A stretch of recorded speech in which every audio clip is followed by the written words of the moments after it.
Muhtaram ahli jamoa, biz Imom Azam mazhabida 1000 yildan oshiq bo'ldi istiqomat qilib kelyapmiz. Mana shu yo'lda mustahkam ushlashligimiz kerak. Endi biz Imom Azamning yo'lini mustahkam ushlashlik uchun Imom Azam o'zi kim? Qanday zot edilar? Nimaga shuncha 1000 yildan oshiq davrlardan beri ulamolar Imom Azamga ergashib kelishyapti? Nima sababdan? Demak, muhtaram ahli jamoa, Imom Azam siz bilan bizga o'xshagan oddiy odam emas ekanda. Endi muhtaram ahli jamoa, Imom Azam haqlarida jiddiy gapirib bo'lsak uyat bo'ladi. Imom Azam deymiz-ku, ko'pchiligimiz hali u kishi haqida yaxshi bilmaymiz. Imom Azam muhtaram ahli jamoa Kufa degan diyorda o'sdilar, ulg'aydilar. Kufa o'zini davrida 1,5 ming sahobalarni umri o'tgan diyor bo'lgan. 1,5 ming sahoba yashagan Kufada. Abdulloh ibn Mas'ud Kufani ilmga to'ldirib yuboribdilar-ku deganlar Hazrat Ali roziyallohu anhu. O'sha yerda tug'ilib dunyoga kelib, nashunamo o'sgan inson. Imom Azam qanday inson? 4000 dan ziyod mujtahid ulamolar, sahobalarning shogirdlaridan dars olgan inson. Imom Azam qanday inson? Nimaga biz Imom Azamga ergashamiz? Imom Azam shunday taqvodor inson bo'lganlarki, taqvo ham bo'lgan, ilm ham bo'lgan va shu bilan birgalikda avliyo bo'lganlar. Mujtahid bo'lishlik uchun shartlardan bittasi muhaddis bo'lsin, fiqhni bilsin, tafsirni bilsin deymiz-ku, o'shalar shartlarning ichida avliyo bo'lsin degan joyi ham bor. Mujtahid odam o'zi avliyo bo'ladi, Allohning do'sti bo'ladi. O'shaning uchun ular ijtihod qilgan payt Alloh taolo ilhom qiladi ularga. Imom Azam mana shu mujtahidlarning eng afzali bo'lganlar. Qolgan mujtahidlardan afzallik jihatlardan bittasi shuki, sahobalarni ko'rganlar Imom Azam. 9 ta sahobani ko'rganlar. Imom Azam birov savol so'rab kelsa, kitob tutib o'tiradigan odam ham bo'lishmagan. Alloh o'sha oni ilhom bergan javob berishgan. Mana bir kuni Imom Azam taqvolar haqida gapiraylik, keyin u savol javoblarni ham qisman aytib o'tamiz. Kufada qo'y yo'qolibdi deydi. Qo'y. Imom Azam buni bilishibdi, qo'y o'g'irlanibdi. Kufani eng o'sha yoshi katta ulug' cho'ponlarning oldiga borib, shu bizni diyorimizda qo'y necha yil yashaydi? 8 yil yashaydi. O'shan kundan buyoqga 8 yil qo'y go'shti yemadilar dedi Imom Azam. Shogirdlari mehmonga chaqirgan yo boshqa qilgan, ustoz qo'y go'shti yo'q yemayman. Ya ustoz, ha u axir qo'y o'g'irlangan bo'lsa o'g'irlangandir endi. Axir siz hozir qo'y go'shti yo'ringlar deb fatvo beryapsiz-ku, nimaga o'zingiz yemayapsiz deysa, bu fatvo meniki taqvo deyaptilar. Peshana teri topgan pullariga bozordan qo'y olib yemayaptilar. Pullariga olsa halol u. Lekin baribir o'sha o'g'irlangan qo'y bo'lsa-chi deyishyapti-da. Shunday parhezgoh. Bir ayol kelib, eri o'lgan ayol qimmatbaho ko'ylagi bor ekan, shuni men sotmoqchiman. Qanchaga? Ha, 100 dinorga. Sening bu juda qimmat, 100 dinorga olmayman. Qimmatroq aytsang olaman. 200 dinorga olasizmi desa, yo'q, yana arzon aytyapsan. Qimmatroq aytsang olaman desa, siz qanaqa odamsiz? Ayol kishini ham shunaqa ustidan kulasizmi? Men o'zi muhtojlikdan bozorga kelgan. Olsangiz oling, bo'lmasa olmayman deydi. Singlim, mendan xafa bo'lma. Bu kiyim juda qimmatbaho. Shu kiyimni oldi sotisi bilan shug'ullanadigan bir odamni olib kelaylik. Shu bir narxni qo'yib bersa, o'sha narxni olaman. 500 dinor qo'yib berdi deydi. 500 dinorga sotib olgan. Hozir bizni zamonamizda shunaqa odamlar bormikin? Mashinangizni bozorga olib chiqib, nech pulga sotaykan desangiz, 10 minglik mashinangizni biri kelib ag'ini aybini topib, biri kelib bag'ini aybini topib, 6 mingga zo'rg'a oladi deydigan zamonda yashayapmiz-ku. Imom Azamlar boshqa bo'lgan. Imom Azamning xatosini topib turgan avlodlar qayerdan yetishib chiqib qoldi? Bugun bizni har bir sotib olayotib turgan narsamiz shubhaga aralashib yotibdi-yu. Shubha gumon bilan o'zi yeb ichib yurgan odamlar qanday Imom Azamning xatosini topadi? Vaholanki Imom Azam shunday inson bo'ldilarki, Ramazondan boshqa paytlar Qur'onni bir marta xatm qilib turishardi. Ramazon oyida 2 marta xatm qilib turishardi. Talabalarga dars berishdan tashqari holatlari bu. Bunday inson bo'lishi odam avliyo bo'lish kerak. Shu ustozlarimiz, shu Isoqjon domla ko'p shu Imom Azam haqida aytib berishgan, shuni sizlar bilan bo'lishyapmiz muhtaram ahli jamoa. Bir kuni Imom Azam anhorda bo'yida tahorat qilib o'tirsalar, ikkita xotin gapiribdi. Mana Imom Azam taniysanmi shuni? Shumi Imom Azam? Ha, eshitganmisan buni? Ha, nimasini eshitdi? Kechasi 200 rakat nafl namoz o'qimasa uxlamas ekan. Imom Azam haligilarning gapini eshitdi. Voy bechoralar ey. Men haqimda yaxshi gumon qildi-yu, lekin yolg'on bo'ldi. Agar endi men bugundan boshlab 200 rakat o'qimay uxlaydigan bo'lsam, bular qiyomatda yolg'onchi bo'lib qolmaydimi axir deb, o'sha kundan boshlab 200 rakat nafl namoz o'qimasalar uxlashmas ekan. Bu gap tarqab oxiri odamlar aytibdi, Imom Azam kechasi bilan masjidda qolib ibodat qilar ekan, uxlamas ekan dedi. Endi shu odamlar yolg'onchi bo'lmasin deb o'sha kundan buyog'iga kechasi bilan xuftonni tahorati bilan bomdodda o'qidilar. Nechta shogirdlari rivoyat qilgan. Bizi ustozimiz shunaqa edilar. Shu gaplarga ishonmasdan o'sha payt zamonali bir odami Imom Azam masjiddan chiqib ketyapti turganlarida kavushlarga belgi qo'yib qo'yibdi. Agar bu xuftondan chiqar ekan, kavush qimirlab belgi buziladi bilamiz shunda. Qani, rostmi yo yolg'onmi? Haligi odam hammadan oxiri kutib tursa, Imom Azam o'zlari qoldi, hech kim qolmabdi xonaqoda. Bo'ldi, endi o'zi qoldi. Ertalab bomdodga har kungidan oldin kelib, yugurib kelib kavushni qarasa, kavushni belgisi qimirlamagan. Imom Azam ichkarida ibodat qilib o'tirdi. Xonaqadan yugurib kirsa, Imom Azam ibodat qilib shunday hali insonga qarab, biz sizdan oldin kelib qolibmiz" deyishyapti. Bildirgilari kelmayapti kechasi bilan ibodat qilganliklarini. Imom Azam shunday zot bo'lganlar, muhtaram ahli jamoa.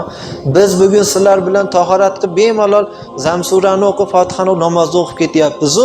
Shuni bilinglarki, biz ibodat qilishlikda eng chiroyli, afzal bo'lgan ibodat Imom Azamning ibodati bilan bir xil ibodat qilyapmiz. Imom Azam shunday tuzib ketdilar. O'sha yo'lda kelyapmiz, alhamdulillah shunday namoz o'qiyapmiz biz. Bir kuni deydi, bir ayol eri sal haligi sho'xroq odam ekan, tomga narsaga chiqib ketyapti turib, shoti narvon deydi, bir xilgina narvon yo shoti deydi. Shotiga chiqib 4-pog'onasiga borganda eri aytdi, "To'xta xotin, 3ga qaytsang ham 3 talaqsan, 5ga chiqsang ham 3 talaqsan. Ana endi turaverasan." Xotin turib yig'lab, oxiri dod soldi. Yoni qo'shni u bilari chiqib, "Nima yig'layapsiz?" desa, "Ha, Imom Azam, meni erim shunaqangi deb qo'ydi. 4ga chiqib 3ga tushsang ham 3 talaqsan, 5ga chiqsang ham 3 talaqsan" dedi. Shu yerda qoldim endi. Uncha ahli ilmlardan so'rasa, biz buni bilmaymiz. Shu Imom Azamga borasizlar.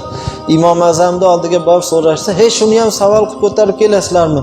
3-4 ta polvon yigitlarga ayting, shunda yerga qo'yib bersin, yonboshdan tushib ketaveradi" deydi. Nima edi? Qaysi kitobdan ko'ray, falonchidan so'ray deyishmayapti. Imom Azam davrlarida mujtahidlar ko'p bo'lgan. Ibn Abi Laylo, Davud az-Zohiri, yana bir qancha juda ko'p bo'lgan. Ahli sunna va jamoaning mujtahid olimlari ko'p bo'lgan. Ulardagi bizgacha yetib kelmaganligi sabab shogirdlari olib bora olmadi yo'llarini. Faqat shu to'ralab mazhab shogirdlari yetkazib olib kelish shu kungacha. Lekin o'shanda mujtahid olimlar bo'lgan, ularning fatvolari kitoblarda turibdi. O'sha mujtahid olimlardan biri Ibn Abi Laylo. O'sha kishi Imom Azamdan kam mujtahid bo'lmaganlar. Ijtihod qiladigan olim darajasida bo'lganlar. Bir kuni deydi, bir er xotin kelibdi Ibn Abi Layloning oldiga. "Biz shunday bir nima bo'ldiki, urushib qoldik." Er aytayapti, "Men aytdim xotinimga, to sen gapirmaguncha men senga gapirsam 3 talaqsan" dedi. Xotinim aytdiki, "To sen gapirmaguncha men gapirsam hamma qo'l ostindagi qullarim ozod bo'lib ketsin" dedi. Endi biz gapirolmay yuribmiz, nima bo'ladi desa, Ibn Abi Laylo aytibdilarki, "Endi buni javobini bilmayman men. Keyin kelsalar aytaman. Keyin kelsa men buni javobini topolmadim. Endi shu Imom Azamning oldiga borasizlar, agar shu topolmasa qolgan odamning oldiga bormay qo'ringlar, bundan boshqasi topolmaydi buni javobini." Haligilar boribdi, Imom Azam eshitib, "Ha, hech nima bo'lmabdi, yashab ketaveringlar." Ikkalasi yashab yuraveribdi. Bir kuni Ibn Abi Laylo haligi savol so'rab kelgan odamni, "O, baqaki. Nima bilan yuribsan?" desa, "Ha, Imom Azamning oldiga bor, nima desa shuni qil dedingiz, hazrat, bordik, hech nima qilmaydi, yashab yuraverdi, deyshodi, yashab yuribmiz-da." Qanaqasiga, axir u qaytlab qo'ygan-ku. Qanaqasiga deb rosa o'ylab, oxiri o'zi boribdi Imom Azamning oldiga. "Ey Imom Azam, nimaga bunaqa fatvo chiqarding? Menga shuni javobini ayt. Men o'shandan beri o'ylab o'yimga yetolmadim axir." Imom Azam aytayaptilar, mujtahid olimga aytayaptilar. "To sen gapirmaguncha men gapirsam 3 talaqsan" diyordi. O'sha oning xotini javob qaytarib bo'pti-ku bunga. Buni yana nimasini savol beryapsiz? Ha, xotin o'sha zahoti javob qaytarib bo'lgan-ku, bo'ldi, bular masalasi hal bo'lgan-ku deyishyapti. O'shanda Ibn Abi Laylo aytayaptilarki, "Sen ham olimsan, men ham olimman, lekin Xudo ilhom bersa bo'lar ekanda. Senga Xudo ilhom bergani uchun bo'lyapti. Bu deb qaytib ketaveribdi. Bu Imom Azam muhtaram ahli jamoa. O'shaning uchun biz qaytdagi yo'q hali betayin odamlar chiqib olib, o'zini yurtini sotib, o ittibog'lab qo'ysa turmaydigan yerlarga, bir urush maydonlariga borib, pana bir kalamish yashagiz kelmaydigan joylarga berkin olib, xalqimiz u Imom Azamda adashgan, o'shanga ergashganlar bu mushrik bular go'yoki butga sig'ingan odamda Imom Azamga sig'inadi degan gaplari puch da'vo bu muhtaram ahli jamoa. Biz Imom Azamga ergashyapmizmi? Haq yo'lda yuribmiz. Imom Azamning shogirdlarini shu paytgacha hali birorta olim yengib joyiga qo'yib qo'yolmagan. O'shancha bu mazhab bardavom ketyapti. Nechta oqimlar chiqdi mana. Mustaqillikdan bu yoqqa nechtasi chiqdi? Akromiy chiqdi, Hizbit chiqdi, Qorasallalar chiqdi, Nurchilar chiqdi. Ana Toshloqda Qur'onni o'zbekchasini o'qiymiz degan da'vochilar chiqdi. Yana bir qanchalari chiqdi. Hammasi axir yo'q bo'lib ketdi-ku axir. Agar shular to'g'ri bo'lganda Xudo nusrat berardi-ku axir bularga. Agar Imom Azamning yo'li noto'g'ri bo'lganda 1000 yillardan beri yashab o'tgan ulamolar bu mazhabni yo'q qilib yuborgan bo'lardi yer yuzida. To'g'riligi uchun shu yo'lda kelinyapti muhtaram ahli jamoa. O'shancha ustozlarimiz aytishadiki, bu ahli sunna val jamoadan boshqa ayrilib chiqqan betayin jamoalar go'yoki mollar bug'doyni yeganda kovak tishiga kirib qolgan sog'lom bug'doylar oshqozoniga o'tib ketib, qornidan tezakxonaga tushib, endi u bug'doy tezakning ichida ko'klab chiqadi. Tezakxonani ko'rgan odamlar, "Yeb, bug'doy rosa zo'r bo'pti" deydi-yu, hech qancha o'tmay quruq hashak bo'ladi, ichida mag'izi ham bo'lmaydi. Bular xuddi shunaqa odamlar bular. Tashqi ko'rinishdan ahli ilmga o'xshaydi, salla kiygan, soqol qo'ygan domla deyorasiz. Asl ichini ko'rsangiz olim emas, hatto sizlardek obid emas. Inson deb bo'lmaydi ular. Nimaga? Ular qaysidir bir mushrik kofir davlatlarda iti ular. Bizni tinch turgan davlatimizni, tinch bir raviyada kelyapti turgan xalqimizni parchalashlikni xohlaydi. Mana Suriyani nima qilishdi? Ramazon Bo'tiy hazratlari tirikliklarida hech nima qo'lidan kelmadi bu bid'atchilarni. Ramazon Bo'tiy tirik edilar. Har kuni mehrobni to'ldirib, ma'ruza qilib odamlarni to'g'ri yo'lga boshlab turadilar. 3 marta suiqasd qilib, 3-chisida portlatib, amri ma'ruf qilib turgan joylarda o'ldiribdi. Bundan keyin nima bo'ldi? Xalq ulamosi ketgandan keyin endi davlatga qarab tashlanishni boshladi. Davlat yo'q bo'lib, Suriya yo'q hozir. 10 mingdan ziyod yosh bolalarni haligi bir jinsli nikohlilar yashaydigan davlatlarga sotib yubordi. Erkak bilan erkak nikoh qilib yashaydigan odamlarga Suriyaning yosh bolalarini sotib yubordi. Musulmon bolalar. 100 mingga yaqin bo'yiga yetgan qizlarni nomus toptaldi Suriyada. Ular nimani xohlayapti? Bizi davlatimizga mana shu holatga keltirib, chunki bu holatga kelgandan keyin hech kim bu boshqa chetdan kelgan davlatga kuch ishlata olmaydi. Xohlagani tillo qonuni talaydi, xohlagani gazni oladi, shunday bo'lib davlat yo'qki. To yana bunaqangi mustaqil davlat bo'lib o'zimiz shu holatga yana qaytib kelishligimiz uchun mumkin agar 300 yil, 400 yil ketar. O'shaning uchun muhtaram ahli jamoa, biz Imom Azamning mazhablarida kelyapmizmi? To'g'ri yo'l shu.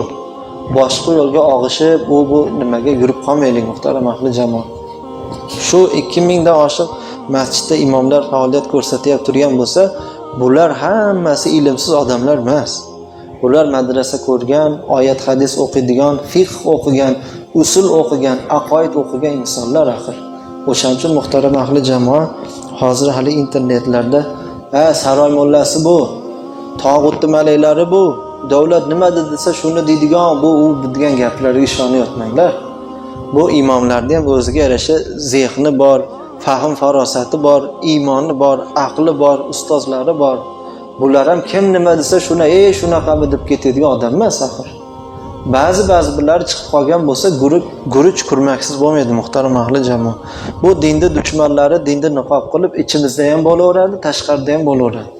O'shaning uchun namozxon odamga qarab din shunaqa ekanda deb bo'lmaydi. Din bu Allohniki. Islom mukammal bu. Ba'zi bir namozxonlarda kamchiliklarni ko'rib odamlar, namozxon shuna bo'lsa namoz o'qimagan, domlang shunaqa bo'lsa bizga mojna, bizga mumkin ekanda deb har xil gap so'zlarni qilyapti. Bu gaplar gap emas muhtaram jamoa. Xo'p, Imom Azam rahmatulloh alayh odoblarini ham bir nima qilib qo'yaylik, hozir zehnimga kelib qoldi. Bir kuni shogirdlari bilan haligi sol deydi. Qamishdan yasaladi, 2-3 ta odamni ko'taradi. Shunaqangi solda ketyapti turganimizda deb bir shogirdlari bir kitobda o'qidim. Aytayaptilarki, ustozimiz o'sha yerda ham cho'kkalab o'tirardilar. Men aytdim, ustoz dars berganda ham cho'kkalab o'tirdingiz, taomlanganda ham cho'kkalab o'tirdingiz. Hozir hech kim yo'q, faqat ikkalamiz. Bo'ldi endi bunday oyog'ingizni yozib bir dam olib o'tirmaysizmi desa, Imom Azam nima deyishyapti deng. Imom Azam aytayaptilar ekanki, meni bu cho'kkalab o'tirishligim Allohga bo'lgan hurmatim. Bu uchun meni oldimda insonlar bo'lishligi yo bo'lmasligini qizi yo'q. Men Allohga shunday cho'kkalab o'tirishni hurmat deb bilaman, chunki namozda cho'kkalab o'tiryapmiz. Bundan nima gap chiqyapti? Imom Azam shunchalik Xudodan hayo qilgan zot ekanlarki, biror marta chordana qurib va oyoq uzatib o'tirmadilar. Doim cho'kkalab o'tirdilar degan gap bu. O'shaning uchun ular avliyo bo'ldi. O'shaning uchun ular tuzib ketgan yo'l hali ham biz amal qilyapmiz. Hammamiz bilan teng barobar savob Imom Azamga ham borib turibdi. Imom Shofiy rahmatulloh alayh aytayaptilar. Fiqh ilmida hammamiz Imom Azamga xuddi haligi xotin bola chaqalar erini qo'liga qaram bo'lgandek qarammiz biz deyaptilar. Imom Shofiy rahmatulloh alayh aytayaptilar. Imom Malikdan so'rayaptilar. Imom Azamni ko'rganmisiz? Ha, ko'rganman. Qanaqa odam edi? Imom Azam agar masjid ustunini shunda ushlab turib shu tillodan desa, shu gapirgan gapiga oyat hadisda hujjat keltirib bera oladigan darajadagi olim edi deyishyapti. Buni mushtahid ulamo aytishyapti. Shu Imom Azam 4000 ga yaqin ustozlardan dars olishgan. O'sha ustozlardan bittalari bir kun kechqurun kelib qoldi. Uydamisan? Ha, uydaman. Endi kech bo'ldi-yu, bir ish bo'lib qoldi, shunga keldim. Ha, nimaga keldingiz ustoz deysa, ona uyda xotini bilan gap talashib qoldi. Qarasam gina saqlab hech gapirmaydi. Oxiri xotinimga aytdimki, agar bomdodgacha gapirmas ekansan taloqsan dedim. Bu esin qurg'ur xotin tovuq miya hech gapirmayapti endi menga. Qizlarimni ishga soldim, ular ham kirib, "Aya endi gapiring, taloq tushib qolmasin" desa ham hech gapirmayapti bu. Endi bunga nima qilamiz? Nima deysan sen deysa, Imom Azam ustozlariga qarab, "Men nima ham deyman? Borib masjidingiz so'pisiga ayting, bomdoddan oldin azon chaqirib berdingiz. Bu masala shu edi." Ha, shun bilan halmi? Ha, shun bilan hal. Ha, bo'ldi endi bo'lmasa deb o'sha ustozlardan birlari chiqib so'piga borib bomdoddan oldin azon chaqirib berasan endi. Ha, bo'ldi hazrat, o'zi shariatda bu mumkin emas edi-yu, siz bir nimani bilmasangiz aytmingiz, bo'ldi chaqirib beramiz deb. Uylariga borib nima bo'larkin endi kutib o'tirishibdi. So'pi bomdoddan oldin azon chaqiribdi. Azon eshitibdi-yu, xotinlari ustozlarga qarab, "Alhamdulillah, sendan qutuldim-a? Bomdodgacha gapirmasang taloqsan deyording, mana gapirmadim, endi qutuldimmi?" desa, ustozlari qarab, "Alhamdulillah, shunday shogirdlarim bor. Xotinimsan hali. Bo'ldi, bomdod hali bo'lgani yo'q. Men buyurtma asosida azon chaqirtirdim." Shunday inson bo'lgan Imom Azam. Imom Azamni uylaridagi haligi birinchi xotin, ikkinchi xotin degan atamalar bor. O'sha xotinlari yoshi katta bo'lib qolgan paytda boshqa xotinlari ham bo'lgan ekan Imom Azamni. Doim ko'chadan kechga qolib ketsalar, "Ha, o'shani oldidan kelyapsan-da? Ha, o'shani oldidan kelyapsiz-da, endi biz shunaqada, u unaqada" deb doim Imom Azamni ma'lumot qilishar. Bir kuni Imom Azam hali ikkinchi ayollarga aytishdiki, "Falon kuni sen meni tanimagan odam bo'lib uyimizga bor savol bermaysanmi? Ha, bu xotin kun bermayapti. Ha, bo'ldi, boraman." O'sha kuni Imom Azam uyda kutib o'tiribdilar. Kundoshlar bir-birini hali ko'rmagan yosh ayollari uylariga kelib, Imom Azam uydamilar? Yoshi katta ayollari, "Keling, singlim uydalar. Chaqirib yuboring, men masala so'rab keldim." Imom Azam chiqib, "Labbay singlim, ke, nima deysan?" Xotinlari turibdi, bu xotin ham turibdi, Imom Azam turibdi. Imom Azamga haligi yosh xotin aytdi, "Shu meni erim doim kechadan kech keladi. Shunda men gumon qilaman boshqa xotini bordi. Shunga nima qilsam bo'ladi?" desa, Imom Azam xotinlari, "Ana, ko'rdingizmi? Bu bechara ham shu bilan qiynalib ketdi. Men ham shunaqa singlim, bizni er ham shu ahvol." Imom Azam keyin aytdilarki, "Xotin sen doim shunaqa gumon qilasan. Mana bu singlim ham shuna deyapti. Endi xotin eshitib ol shuni. Agar mana shu hovlidan tashqarida hozir xotini bo'lar ekan, 3 taloq qo'ydi."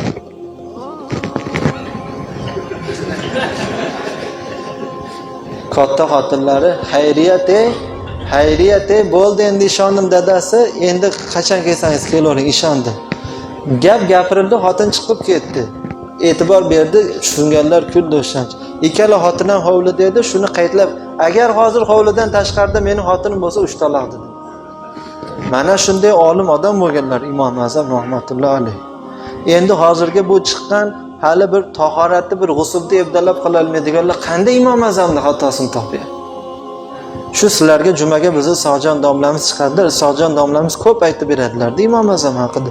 Imom Azamni bir kuni masjidda chayon chaqib, chayon o'lgan deydi. O'shaning uchun aytadi, olimning go'shti zaharlangan, kim yesa o'ladi deb bekorga aytilmaydi. Chayon chaqib o'lyapti Imom Azam.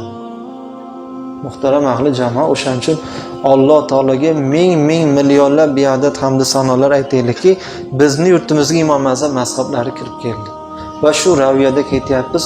Ilon qiyomatgacha mana shu yo'limizni Alloh taolo adashtirib qo'ymasin biz muhtaram ahli jamoa.